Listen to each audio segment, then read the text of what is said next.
إن الحمد لله نحمده ونستعينه ونستغفره ونعوذ بالله من شرور أنفسنا وسيئات أعمالنا من يهده الله فلا مضل له ومن يضلل فلا هادي له وأشهد أن لا إله إلا الله وحده لا شريك له وأشهد أن محمدا عبده ورسوله أما بعد فإن أصدق الحديث كتاب الله وأحسن الهدي هدي محمد وشر الأمور محدثاتها وكل محدثة بدعة وكل بدعة ضلالة وكل ضلالة في النار أعوذ بالله من الشيطان الرجيم إنما المؤمنون إخوة وعن أبي هريرة رضي الله عنه قال قال رسول الله صلى الله عليه وسلم حق المسلم على المسلم ست قيل وما هن يا رسول الله قال إذا لقيته فسلم عليه وإذا دعاك فأجبه وإذا استنصحك فانصح له وإذا عطس فحمد الله فشمت وإذا مرض فعوده وإذا مات فاتبعه رواہ الامام مسلم فی صحیح۔ اللہ سبحانہ و تعالی نے اپنی نعمت اسلام عطا کر دنیا کے تمام مسلمانوں کو اسلام کے رشتے اور ایمان کے رشتے کی بنیاد پر بھائی چارے کی لڑی میں پیرو دیا ہے۔ تمام مسلمان چاہے وہ کسی ملک کے ہوں، کسی زبان کے بولنے والے ہوں، کوئی بھی رنگ و نسل ہو ان کی، سب کے سب ایمانی رشتے کی بنیاد پر ایک دوسرے کے بھائی ہیں۔ انما المؤمنون اخوہ، مومنین بھائی ہی ہیں۔ انما کلمہ حصر، مومنین آپس میں ایک دوسرے کے بھائی ہی ہیں، بھائیوں جیسا سلوک ہونا چاہیے۔ اللہ تعالیٰ نے فرمایا والمؤمنون والمؤمنات بعضهم اولیاء بعض، تمام مومنین اور مومنات ایک دوسرے کے دوست ہیں۔ اور اس کے بعد دوستی کے تقاضے بیان فرمائے یأمرون بالمعروف وینہون عن المنکر ویقیمون الصلاۃ ویؤتون الزکاۃ ویطیعون اللہ ورسولہ اولئک سیرحمہم اللہ، ایک دوسرے کو بھلائی کا حکم دیتے ہیں، برائی سے روکتے ہیں، نماز قائم کرتے ہیں، زکوٰۃ دیتے ہیں، اور اللہ اور اس کے رسول کامل پیروی اور کامل اتباع کرتے ہیں۔ بہرحال اسلامی اور ایمانی اخوت کے اس رشتے کی بنیاد پر مسلمانوں کے ایک دوسرے پر حقوق ہیں، باہم دیگر حقوق کی ادائیگی سے یہ اخوت باقی رہے گی، اور ہر ایسا کام، ہر ایسی بات جو اخوت ایمانی کے منافی ہو اور مسلمانوں کی اخوت پر اس سے منفی اثر پڑتا ہو، ایسا ہر قول و عمل اسلام میں حرام اور ناجائز ہے۔ میں نے صحیح مسلم کے حوالے سے مشہور اور جلیل القدر صحابی جنہیں سب سے زیادہ نبی صلی اللہ علیہ وسلم کی احادیث نقل کرنے کا شرف حاصل ہے، یعنی حضرت ابو ہریرہ رضی اللہ عنہ سے مروی ایک روایت ابھی آپ کے سامنے میں نے پڑھی۔ اس حدیث میں نبی کریم صلی اللہ علیہ وسلم نے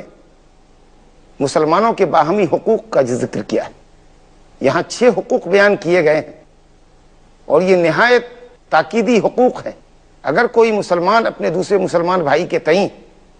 ان 6 حقوق کو بحسن و خوبی انجام دے جاتا ہے، ان 6 حقوق کو ادا کر لیتا ہے، تو انشاءاللہ دوسرے حقوق کی ادائیگی اس کے لیے آسان ہو جائے گی، اور ان حقوق کی بجا آوری کے نتیجے میں وہ اللہ سے اجر عظیم اور خیر کثیر کا مستحق ہوگا۔ پہلا حق جو پیارے نبی صلی اللہ علیہ وسلم نے اس حدیث میں بیان فرمایا، اذا لقیتہ فسلم علیہ، جب تمہاری ملاقات کسی مسلمان سے ہو اس کو سلام کرو، فسلم علیہ، کیونکہ سلام سے محبت پیدا ہوتی ہے، اور محبت ایمان کا لازمی تقاضا ہے، اور ایمان دخول جنت کا سبب ہے۔ صحیح مسلم میں نبی صلی اللہ علیہ وسلم کا یہ قول موجود ہے۔ آپ صلی اللہ علیہ وسلم نے فرمایا والذی نفسی بیدہ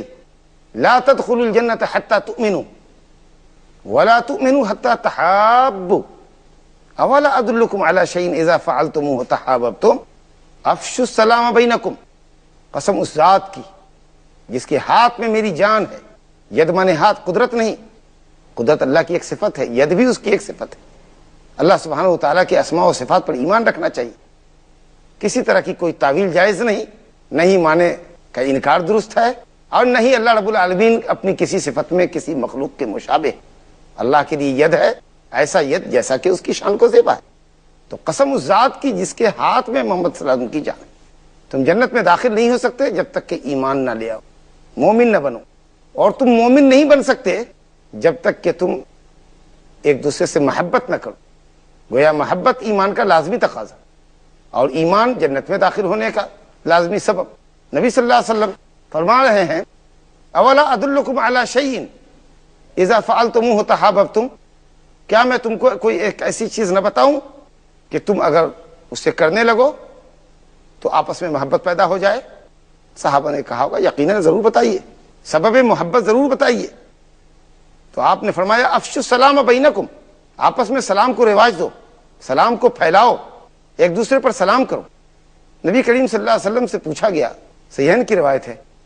ای الاسلام خیر، نبی صلی اللہ علیہ وسلم سے پوچھا گیا کہ اسلام کی کون سی ادا بہتر، اسلام کی پسندیدہ خصلتیں اور خوبیاں کیا ہیں؟ تو آپ نے فرمایا ان تطعم الطعام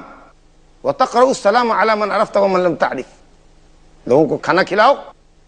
اور سلام ہر اس شخص کو کرو جس کو تم جانتے ہو یا جس کو نہیں جانتے۔ یعنی مسلمان اگر شناسا ہے تو بھی سلام کرو، اجنبی ہے تو بھی سلام کرو۔ شناسا سے سلام کرنے سے محبت اور بڑھے گی، اور اجنبی سے سلام کرنے سے نئی محبت پیدا ہوگی۔ یہ سلام اللہ رب العالمین کے پسندیدہ دین، دین اسلام کی عظیم محاسن میں سے ایک اور عظیم خوبیوں میں سے ایک اہم خوبی ہے۔ جب دو مسلمان آپس میں ملتے ہیں، ایک دوسرے پر سلام کرتے ہیں، تو گویا وہ ایک دوسرے کو شرور و فتن سے محفوظ رہنے کی دعا دیتے ہیں، خیر و برکت کی دعا دیتے ہیں، اللہ کی رحمت اور برکت کی دعا دیتے ہیں۔ رحمت اور برکت ہر خیر کو کھینچ کر لانے کا ذریعہ ہے۔ گویا تم اللہ تعالیٰ کی طرف سے ہر شر اور ہر فتنے میں محفوظ رہو، اور ہر خیر تم کو اللہ نصیب فرمائے، اس کی رحمت کے مستحق رہو۔ اور پھر ان کلمات کے ساتھ جب آدمی محبت کے ساتھ حشاش بشاش طلاقت وجہ خندہ پیشانی سے ملتا ہے اور ایک دوسرے کی خبر و خیریت پوچھتا ہے، تو اور بھی وحشت ختم ہو کر انس اور محبت اور مودت مسلمانوں کے درمیان قائم ہوتی ہے۔ اگر کوئی شخص سلام کرے آپ کو تو آپ اس سے عمدہ جواب دیں، یعنی اگر وہ السلام علیکم کہے تو آپ وعلیکم السلام ورحمۃ اللہ کہیں، اگر وہ السلام علیکم ورحمۃ اللہ کہے تو آپ وبرکاتہ کی اضافے کے ساتھ جواب، اور اگر کوئی السلام علیکم ورحمۃ اللہ وبرکاتہ کہے تو جواب میں آپ بھی وعلیکم السلام ورحمۃ اللہ وبرکاتہ کہیں۔ جواب دینے میں کوئی بخل نہ کرے، مگر اس کے آگے وہ مغفرت ہو اور رضوان ہو جیسے جملے ثابت نہیں ہیں۔ مسلم کے سلام کا جواب دینا اس سینٹینس سے جتنا اس نے کہا ہے یہ ضروری ہے، اور بہتر یہ ہے کہ آپ عمدگی کے ساتھ اضافے کے ساتھ جواب دیں۔ اللہ سبحانہ و تعالی سورہ نساء آیت نمبر 86 میں فرماتے ہیں وَإِذَا حُيِّيتُم بِتَحِيَّةٍ فَحَيُّوا بِأَحْسَنَ مِنْهَا أَوْ رُدُّوهَا إِنَّ اللَّهَ كَانَ عَلَى كُلِّ شَيْءٍ حَسِيبًا، اگر تم پر سلام کیا جائے، کوئی مبارکبادی کے کلمات کہے تو فَحَيُّوا بِأَحْسَنَ مِنْهَا، تو اس کے کہے ہوئے کلمات سے احسن، عمدہ، زیادہ اچھے کلمات تم کہو، ورنہ جو کلمے اس نے کہے ہیں اتنا تو لازماً پلٹاؤ۔ اللہ رب العالمین ہر چیز کا حساب لینے والا ہے، یعنی وہ اس بات کا بھی حساب لے گا کہ سلام کرنے والے کے سلام کا جواب تم نے اگر عمدگی سے نہیں دیا تو کیا ان جملوں کو بھی تم نے نہیں لوٹایا، یا ان جملوں کو تم نے کیوں نہیں لوٹایا جتنا جملہ اس نے کہا تھا۔ اللہ اکبر، ان اللہ کان علی کل شیء حسیبا، اس بات پر بھی وہ ہمارا حساب دے گا۔ اور بہتر انسان وہ ہے جو سلام میں پہل کرے۔ الحمدللہ سلام کرنے کا پورا ضابطہ اسلام میں موجود ہے، جس میں کبر و نخوت انسان کے دل سے نکل جائے، جس میں بڑے کی بڑائی محفوظ رہ جائے۔ فرمایا کہ سوار کو چاہیے کہ پاپیادک پر سلام کرے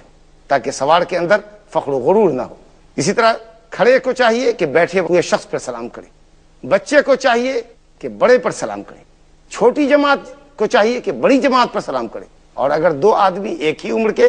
ایک ہی صلاحیت کے، ایک ہی مقام کے اگر آ جا رہے ہوں، آمنے سامنے آ جا رہے ہوں، تو اس میں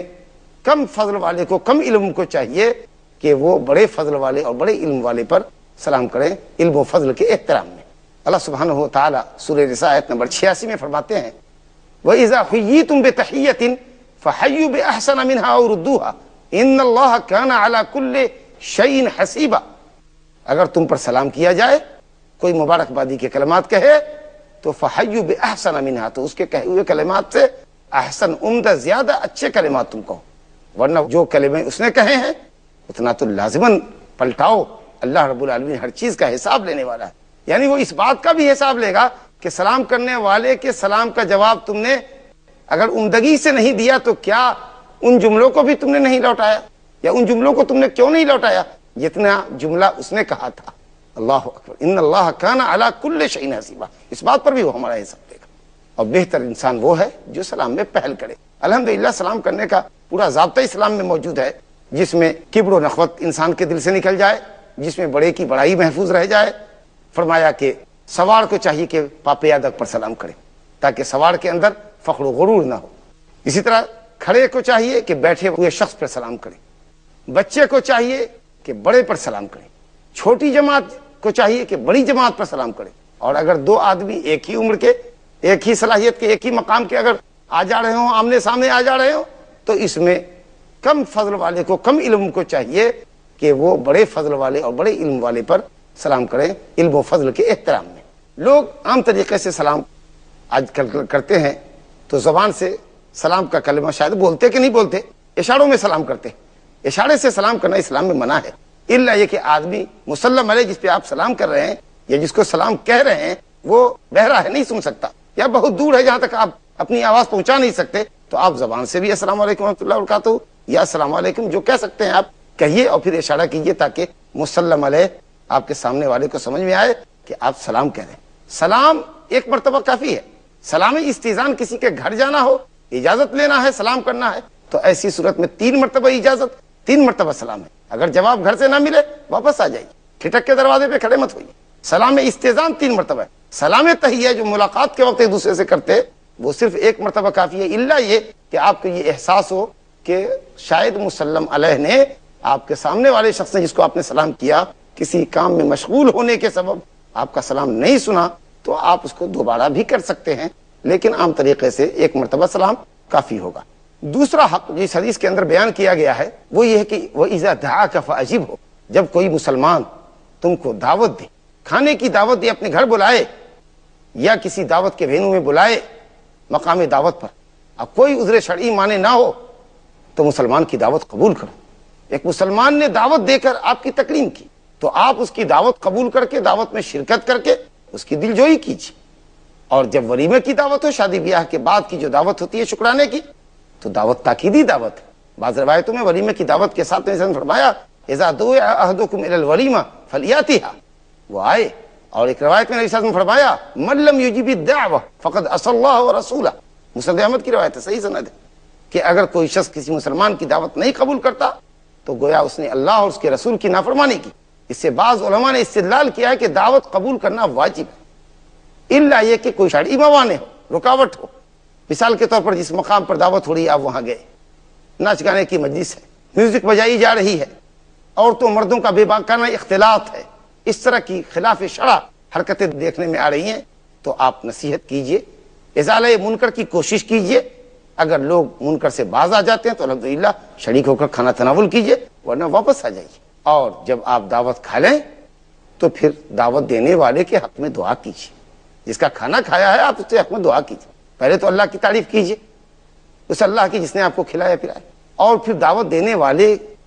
کے حق میں دعا دیجیے، اللہم اغفر لہم وارحمہم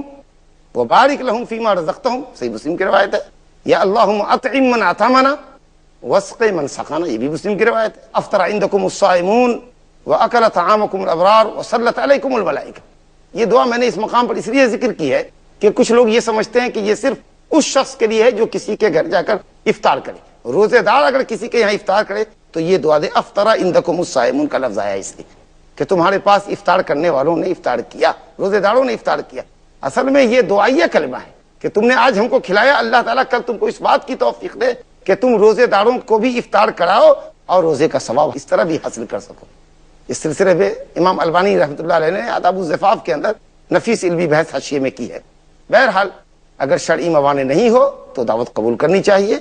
اور اگر آدمی روزے سے نہیں ہو تو کھائے، اور روزے دار ہو تو کم سے کم دعا کر دے، اور اگر نفلی روزے سے ہو تو شیخ الاسلام ابن تیمیہ رحمہ اللہ نے فرمایا کہ اگر دعوت دینے والے کی خوشی اسی بات میں ہے کہ آپ روزہ توڑ لیں اور کھانا تناول کر لیں تو آپ توڑ دیجئے، پھر آپ کو اختیار ہے، چاہیں تو روزے کی قضا کریں، ورنہ نفل روزے کی قضا شروع کر لینے کے بعد بھی، یعنی روزہ شروع کر لینے کے بعد بھی 2-4 گھنٹہ آپ روزے سے ہو گئے ہیں اور پھر بھی اگر آپ توڑ لیتے ہیں تو انشاءاللہ تعالیٰ آپ کو کوئی گناہ نہیں ہے، اور نفل روزے کی قضا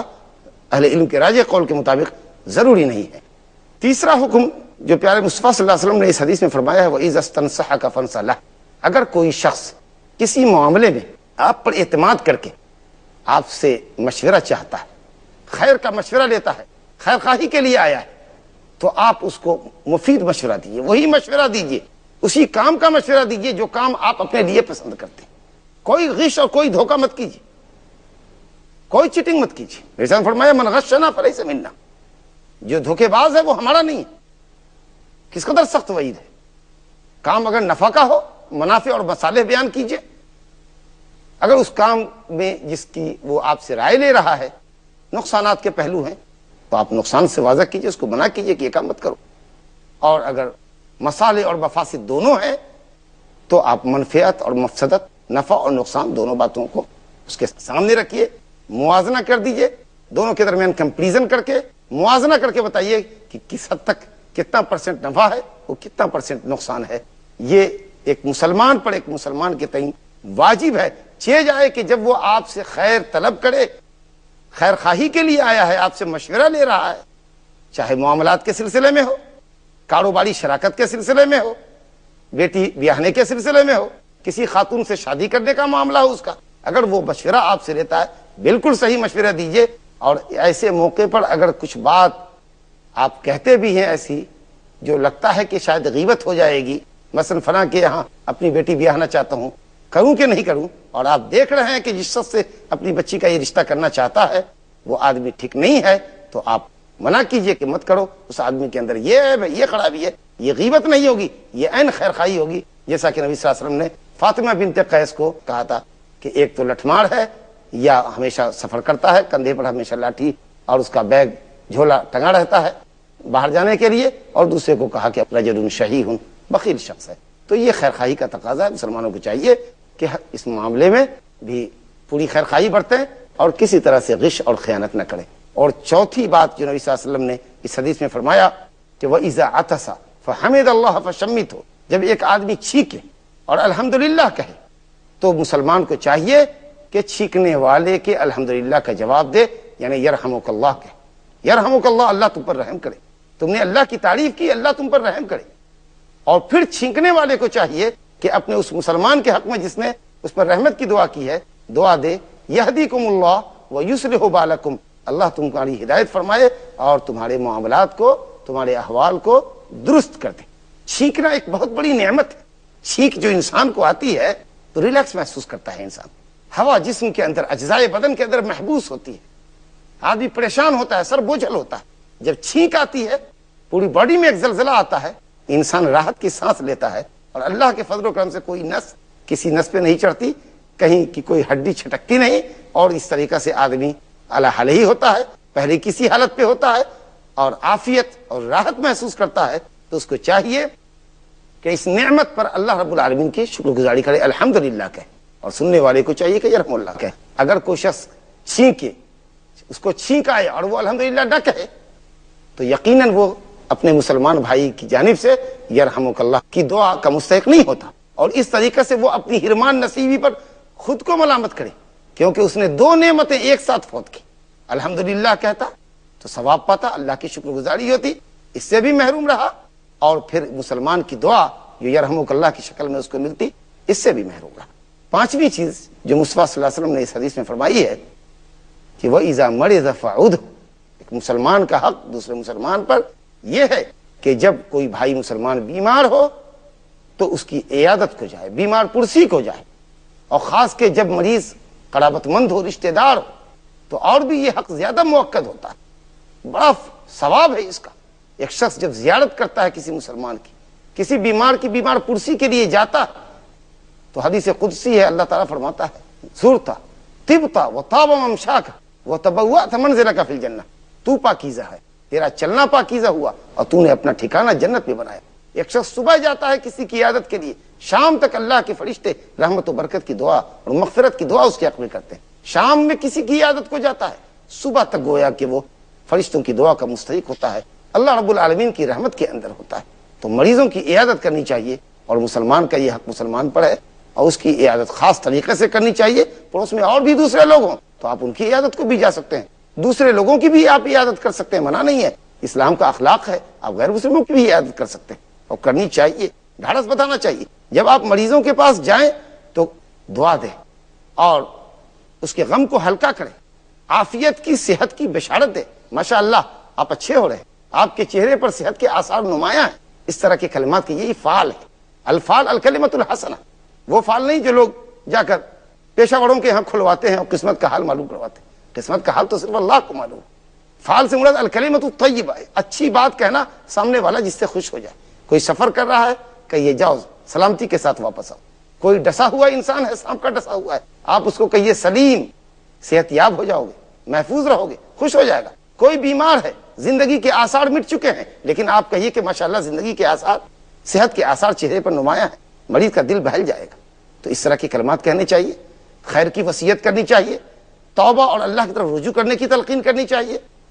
وصیت نفع بخش وصیت کرنے کی تلقین کرنی چاہیے، ظلم اور زیادتی سے منع کرنا چاہیے کہ مرتے وقت دنیا سے رخصتی کا شاید یہ وقت ہو. کوئی ایسی وصیت نہ کرو جس میں کسی حقدار کو تم حق سے محروم کر رہے ہیں. کلمہ پڑھنے کی تلقین کرنی چاہیے، اور زیادہ دیر تک مریض کے پاس بیٹھنا نہیں چاہیے الا یہ کہ مریض کا دل بہلتا ہو اور آپ کی بار بار زیارت سے اور عیادت سے مریض کی طبیعت بہلتی ہو. لکل مقام مقال